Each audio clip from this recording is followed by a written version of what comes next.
What up guys, Hayden here with Assist Mode. Thank you so much for joining me on another episode of RPG News. As always, hit me with a like and subscribe to support my channel. You know, when people talk about how gaming has evolved, they usually point to graphics, bigger worlds, better lighting, higher frame rates, and yes, those things matter. But what's really changed, especially over the last decade, is how much thought goes into how we experience games, not just what they look like. We're seeing developers experiment with music as a combat system. We're seeing puzzle games use melody as a language. Performance patches treated as essential updates rather than optional bonuses. And even indie studios connecting digital downloads to real-world environmental action. Gaming hasn't just grown technologically, it's grown structurally. Developers are thinking more carefully about communication, how systems explain themselves to players, and how performance affects comfort, how mechanics support emotional storytelling. Today's news is actually a perfect example of that shift. Let's start with something ambitious.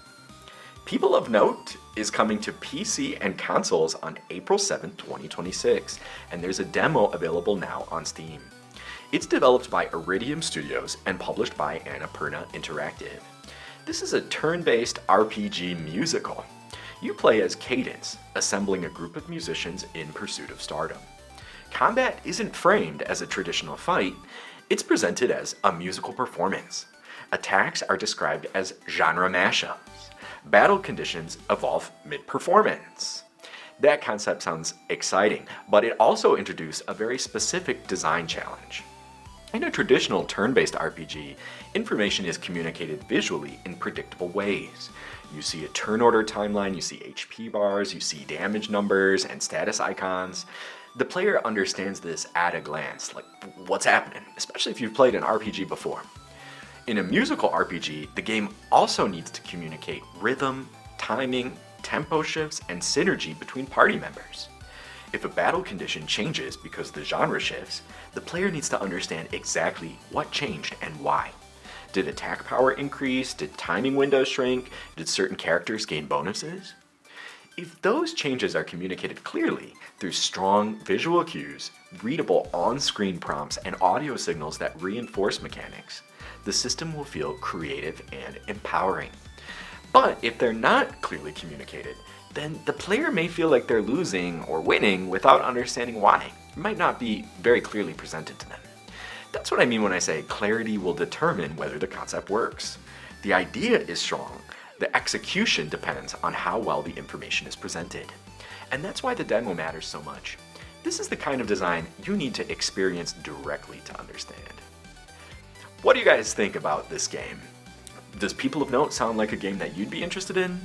Would you like to play this? And what do you think about how they've shaken up the traditional turn-based RPG design?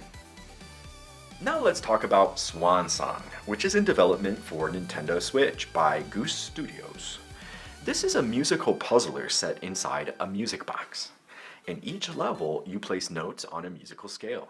When you turn the key, the melody you created plays, and that melody activates platforms and opens paths, guiding a small swan safely back to its nest. The developer describes blending clever puzzle design with emotional storytelling, supported by warm, low-poly visuals and a soothing soundtrack by composer Jamal Green. Here's why this is interesting from a design perspective. The core mechanic is cause and effect. You place a note, that note becomes a sound. That sound triggers movement in the world. For this to work well, the player must clearly see how each note placement affects the environment. If placing a higher note raises a platform, the relationship between pitch and platform height must be obvious. If rhythm affects timing, the animation must clearly match the musical beat. If those relationships are visually and audibly consistent, players begin to understand the system intuitively. They experiment with confidence. The game becomes calming rather than confusing. This is what makes a puzzle game feel fair. When I talk about restraint in a game like this, I mean that the visuals and interface don't overwhelm the mechanic. The art style is warm and simple. The focus remains on the melody and its effect. The player's attention is guided toward the system, not distracted by unnecessary visual noise. If that balance is maintained, the emotional storytelling, themes of family, loss, and acceptance, can resonate without the puzzle mechanics becoming frustrating.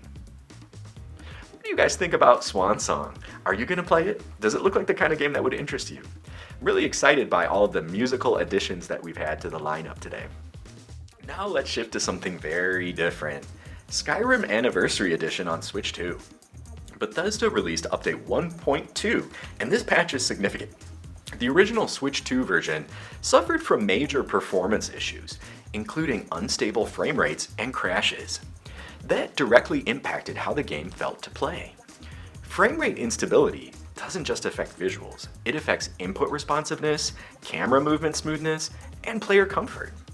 This update introduces a new option under display settings, a 60Hz mode that allows players to choose between prioritize visuals and prioritize performance. In performance mode, the game targets 60 frames per second. In visual mode, it locks to 30 frames per second for a smoother, more consistent pacing. This matters because consistent performance improves predictability. When frame rates fluctuate wildly, the game can feel sluggish or unresponsive. Combat timing becomes harder to judge. Camera panning feels uneven. That creates friction between the player input and on-screen action. The patch also addresses specific crashes, performance drops in certain combat-heavy locations, visual glitches like shifting water planes and incorrectly tinted distant trees, and numerous UI bugs, especially issues related to switching between mouse and controller modes. For example, the update fixes problems where the menu options would not highlight correctly when switching input methods, or where control prompts wouldn't update dynamically. These may sound minor, but inconsistent input feedback breaks trust between the player and the interface. When I talk about performance being a form of accessibility, this is what I mean. Stable frame rates reduce visual strain. Reliable menus reduce confusion. Clear control feedback reduces frustration. It's unfortunate the game didn't launch in this state, but the fact that performance toggles and UI stability fixes are now highlighted features how much player expectations have changed. Technical polish is no longer optional, and giving players the option to choose between their experience while playing with regard to frame rate and optimized graphics is a current standard that we expect from games. What do you all think about Skyrim? Are you looking forward to these updates? Does it help you to have these issues improved in frame rate? I'm curious what you all think. Let me know in the comments. Next is Ariana and the Elder Codex, launching March 24th on PS4, PS5, and Switch with a PC release in spring 2026. It's developed by Idea Factory, Compile Heart, and Hide Inc. This is an action platforming Metroidvania. You play as Ariana the librarian, whose mission is to repair altered hero codices, essentially restoring books that have been corrupted. Metroidvania games are built around exploration and backtracking. You discover new abilities which allow you to return to earlier areas and access previously unreachable paths. For that structure to work, the map system must clearly show where you've been and what you couldn't access before. If the map does not distinguish between fully explored rooms and partially blocked paths, players may wander aimlessly. We've all done that. I know I certainly have. If a newly acquired ability unlocks a specific type of barrier, the game should visually signal those barriers in a consistent way. That way, when the player sees a similar obstacle later, they immediately understand it's now accessible. That's what I mean when I say a game in this genre depends heavily on map clarity. It's not about preference, it's about function. Exploration-based progression requires reliable spatial communication. If Ariana and the Elder Codex communicates its Codex repair mechanics clearly, tying progression directly into readable map updates, it could stand out in a crowded field. I know I'm certainly looking forward to this one. I absolutely love Metroidvania games. Last but not least, we have a new indie RPG called Spark Ignites, with a demo that released on February 7th. This is a pixel fantasy RPG centered around the Star God's Blessing, which grants one wish each century. The protagonists, Ash and Clover, uncover the darker truth behind this ritual, and the game promises branching paths and multiple endings. Branching narrative games rely heavily on dialogue presentation and choice clarity. If choices are too vague, players may feel tricked. If they are too explicit, the emotional impact can be reduced. In addition to that, if players don't know how their choices might impact future events, they may regret it and want to go back and start again from the very beginning. A well-designed choice interface provides enough context for the player to understand the weight of a decision without revealing all the consequences up front. It may signal tone, compassion, defiant, pragmatic, rather than outcome. Additionally, tracking decisions internally without overwhelming the player with constant notifications preserves immersion in the game experience. In a pixel RPG like this, visual simplicity can be an advantage. Clean dialogue boxes, readable fonts, and clear portrait expressions can make emotional beats land more effectively. If Spark Ignites balances narrative weight with readable presentation, its branching structure could feel meaningful rather than arbitrary. What do you all think about Spark Ignites? Are you looking forward to this game, and have you tried the demo? Should I try it too? If you think so, let me know in the comments and I'll definitely check it out. When you step back and look at today as a whole, a pattern emerges. Games are experimenting with music as a system, not just background audio. Puzzle design is being used to reinforce emotional storytelling. Performance updates are being treated as essential improvements, not just afterthoughts. And exploration games depend on clear spatial communication. Narrative RPGs have to balance emotional weight with interface clarity.